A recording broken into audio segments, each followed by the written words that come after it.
Welcome to Matters Financial and Geopolitical from the Frontier. And excuse this cut below my nose and above my top lip. I cut it again this morning. Let me start with some macro thoughts. Jamie McGeever, who works at Reuters, tweeted yesterday, Brazilian real subsequently bounced real big. Turkish lira, Mexican peso, South African rand, all hitting record lows. That was yesterday. Home thoughts. It's Xi Jinping mentioned The Old Man and the Sea being his favourite book. It took me back to Ernest Hemingway and what he wrote about the snows of Kilimanjaro. Kilimanjaro is a snow-covered mountain, 19,710 feet high, and is said to be the highest mountain in Africa. Its western summit is called the Masai Gai, the House of God. Close to the western summit there is a dried and frozen carcass of a leopard. No one has explained what the leopard was seeking at that altitude. Let me put up a photograph of the snow peaks of Kilimanjaro and then a photograph of a leopard in a tree in the Samburu that we found, which was really quite powerful. Look at the eyes. Ernest Hemingway again, every man's life ends the same way. It is only the details of how he lived and how he died that distinguish one man from another. And this is about talent. His talent was as natural as the pattern that was made by the dust on a butterfly's wings. At one time he understood it no more than the butterfly did, and he did not know when it was brushed or marred. Later he became conscious of his damaged wings and of their construction, and he learned to think and could not fly any more, because the love of flight was gone, and he could only remember when it had been effortless. Let me put up a photograph of Ernest Hemingway. And lastly, I couldn't resist this. As I ate the oysters, and I love oysters, with their strong taste of the sea and their faint metallic taste that the cold white wine washed away, leaving only the sea taste and the succulent texture. And as I drank their cold liquid from each shell and washed it down with the crisp taste of the wine, I lost the empty feeling and began to be happy to make plans. Put up a photograph of some seafood. This is in the Plaza Hotel, where they have an oyster bar, where I once too scoffed at 24 oysters. I still think this is a really powerful quote from V.S. Naipaul's A Bend in the River. It isn't that there's no right and wrong here, there's no right. Political reflections. Xi Jinping and the First Lady being received by the US Vice President Joe Biden at Andrews Air Force Base. And, I did a couple of interviews yesterday on CCTV, but the point was, I thought Xi delivered a very sophisticated and nuanced speech in Seattle. Picking that as the place for that speech was interesting. It is the state that has the most exports to China. Then you have the whole Boeing transaction. Lifting the veil on an enigma himself, touching on the House of Cards, the Old Man and the Sea, Sleepless in Seattle, and then speaking to a kind of higher ground of collaboration, an economic one of upliftment. He spoke of his, he alluded to the American dream, his sort of when things were not going for him and how he had to dig himself out of that. But it remains an adversarial and arrhythmic world, and the G2 relationship can turn bipolar on a dime. But it was a clever speech to try and cut through that noise. That took me back to 2014 when I said picking up the signal through the noise of our world in 2014 is no easy thing. In fact, my view is the new normal is a very arrhythmic world. Harriet Daily News published a photograph of President Assad after the morning prayer, the Muslim holiday of Eid al-Adha, Al-Adel Mosque in Damascus. And I concluded by saying he's certainly proven very sticky.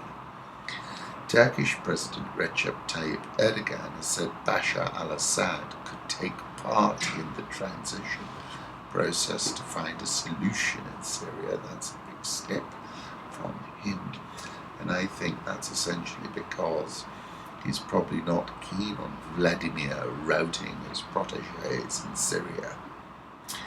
Syrian government forces have used newly arrived Russian warplanes to bombard the Islamic State fighters in Aleppo, a monitor said on Thursday. Let me put up a photograph of Putin with Prime Minister Benjamin Netanyahu. They held talks as well recently. And as I said, I think Putin made a decision to put up, not shut up in this instance, and he surely enhanced the value of his word and support with respect to his allies. I'm sure Bashar thinks so. The Economist asks, Syria, Russia and the West a game changer in Latakia. Now President Putin has slapped a powerful new piece on the board, deploying a strike force of up to 2,000 men, backed by aircraft, armour and intelligence kit. The sudden move mightily strengthens Mr. Putin's ally, Syria's brutal but increasingly beleaguered regime.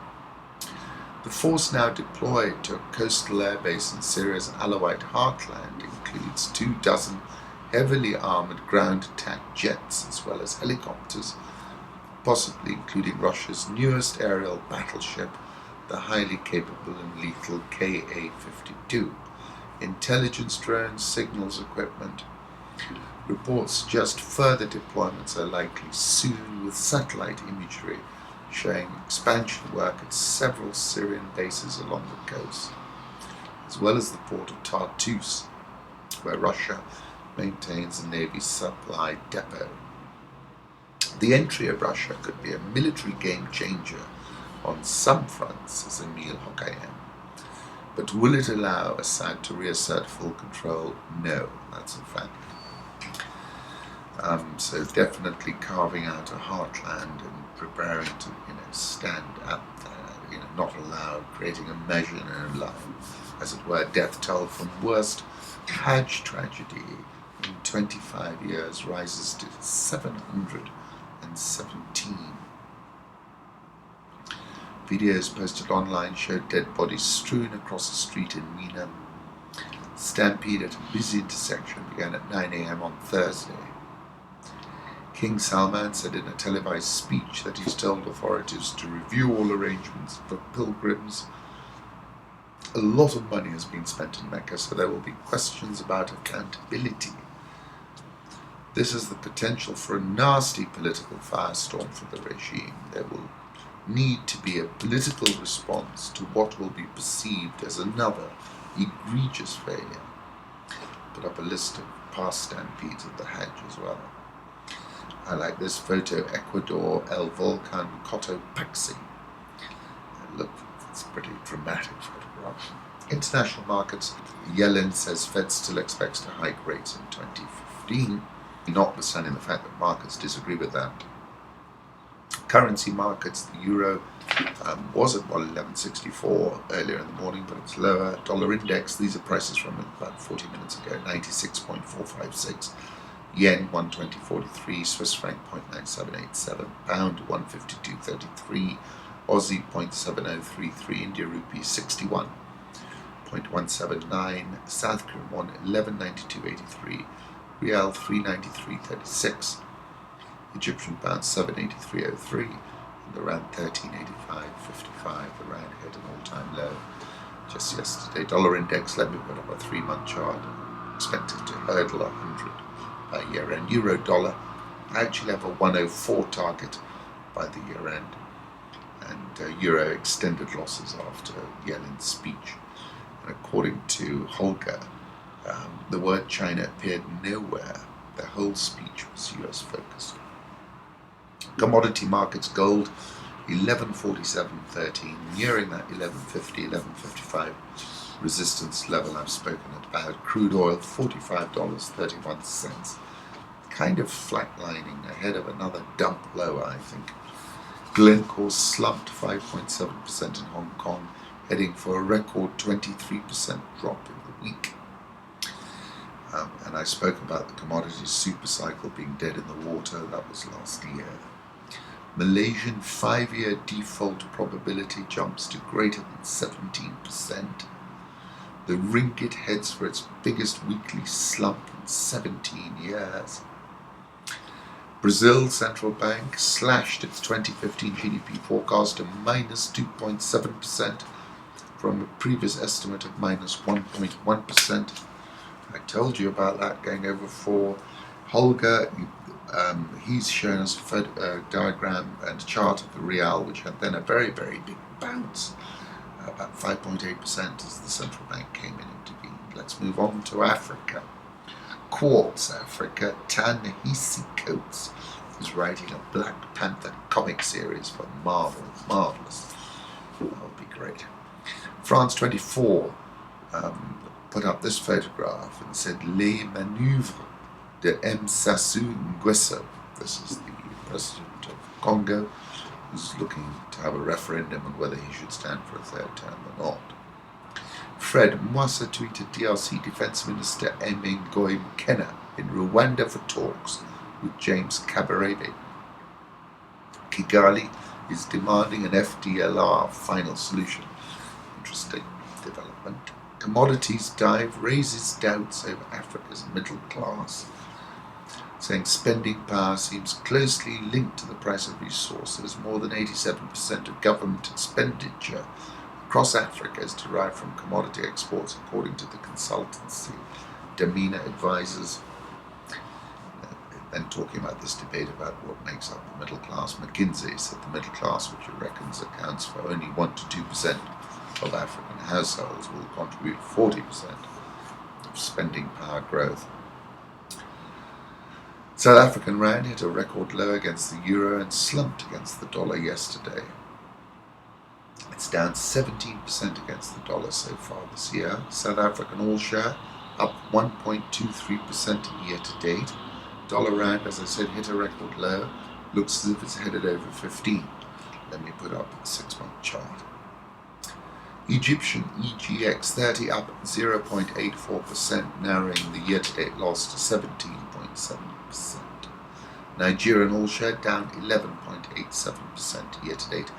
Ghana Stock Exchange Composite Index down 9.82% year-to-date. Novartis AG has begun a program in Kenya, Ethiopia and Vietnam to supply 15 low-cost medicines to fight chronic diseases like diabetes and high blood pressure. The scheme would supply drugs for just $1 per treatment per month to governments. That's excellent. I like this quote. You know the traits of a crocodile, don't you? It strikes at the appropriate time. But the road to state houses in Zimbabwe will not be totally smooth. Over last year, Mugabe's wife Grace has burst into politics and emerged as a ZANU-PF power broker in her own right. A group of younger ZANU-PF politicians known as G40 is floating the idea of a Mugabe life presidency while urging Grace to enter the succession race to thwart Mnangagwa, the crocodile. Grace operates in the shadow of the president. She should be regarded as a king or queen maker, and it would be imprudent if Mnangagwa was to cross her path at the stage. You come across very interesting pieces, and one piece I came across is about Yemen being a laboratory experiment, which it is to me, and then a brief mention of Djibouti. Today, Djibouti's major function may be not just above, but underwater, to watch the communication cables which pass between China, the Asia and the West that lie on the seabed. Although all that visitors to Djibouti may see a French army frogmen diving to check the cables, there must be wider coordination with the Israeli submarines patrolling in the Red Sea. Moving on to Kenya. Longhorn Kenya's reported full year profit after tax declined 24.4%. Sales declined 39.3%. They had net foreign exchange losses were reduced in point of fact. Profit after tax, they made a profit of 71.726 million, down 24.4%, still a good number. Earnings per share down to 24.7%, and maintained their dividend of 15 cents a share. Cited a low performance in Uganda and Tanzanian subsidiaries, and that's probably correlated to currency weakness, I think. Soft earnings, but profitable. India is advanced a loan of 10.5 billion shillings for the River Tex expansion. Kenya shilling, very well behaved of late, 105.255. And that's when you contextualize the fact that the rand has had an awful tumble, kwacha. So it's either going to tumble or it's actually basing out. I incline to the view that it might be basing out. Nairobi all share was up just over 0.5% yesterday. It's down 8.96% year to date. NSE 20 up 0.36%, down 17.41% year to date. Biggest trade in the stock market today, 1 point something percent of its shares, 1.2, 1.3% of its shares is BAT. Once again, thank you for stopping by and wishing you a great weekend.